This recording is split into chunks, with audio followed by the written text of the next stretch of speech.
All right, I'm gonna start my 9-4 video just for the two mean situations.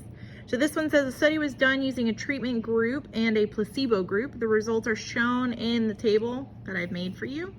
I want to complete parts A through B using a significance level of 0.05 for both parts. So the first one says test means I'm going to use a test. Test the claim that the two samples are from a population with the same mean. So if it's with the same mean, that means that my null hypothesis is that mu1 equals mu2. Okay? Now if I'm checking to see if they have the same mean, my alternate hypothesis is that they are not the same mean. So that's not equal to. So this is just a two test. So I'm gonna go to stat tests.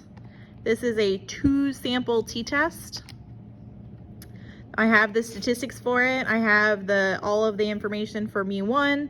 The mean for that one is 2.36. The standard deviation is 0.96. The sample size is 35. The mean of the second one is 2.61. The standard deviation of the second one is 0.68. And its sample size is 39. Okay, it was not equal to. So I just press, it's not pooled, it will never be pooled, just leave it as no. And then we're gonna say calculate. So I have my t-score. My t-score is negative 1.28. And my p-value is right here, 0.206 if it's 3 decimal places. So my conclusion is that I failed to reject the null hypothesis.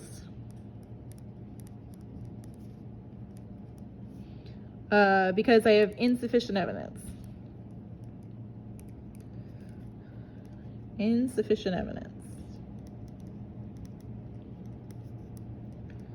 Since my p-value is less than the 0.05, which was my significance level, I did not have enough information. So insufficient. This one is a stat test. This is a two sample t-test. Goodness gracious. It's samples because we're dealing with means, okay? So I'll put that right here. Two sample t-test. And it's t-test because I have S, not sigma. So that's why I have two sample t-test. Now it says construct a confidence interval suitable for testing the claim that the two samples are from different proportions with the same mean, or different populations with the same mean. Now, this one I need to have what level of confidence I have. So if I do 1 minus the significance level, so 1 minus 0.05, I get 0.95. And this is my confidence level. So because I'm looking for a confidence interval, this is a two sample, okay, interval. But it should be the t interval because we're dealing with means. So stat, I'm gonna go over to tests, two sample, right here, two sample t interval. So again, I have all of this wonderful information, 2.36, 0.96. It's using the data that I had used previously. It'll just mimic it, so I don't have to worry. Just make sure your confidence level matches what it's supposed to. Mine was supposed to be 0.95, so I'm good. It is not pooled. None of these are pooled. Always say no. And then I'm going to calculate. All right, so here's my confidence interval.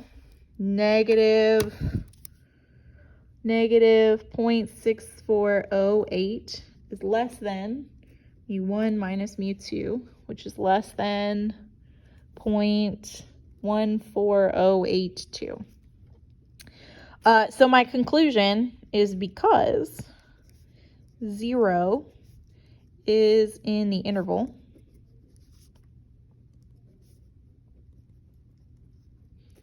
okay, because 0 is in the interval, I have to consider the fact that it is possible that I am supporting my null hypothesis because 0 is in the interval. we have found support for the conclusion.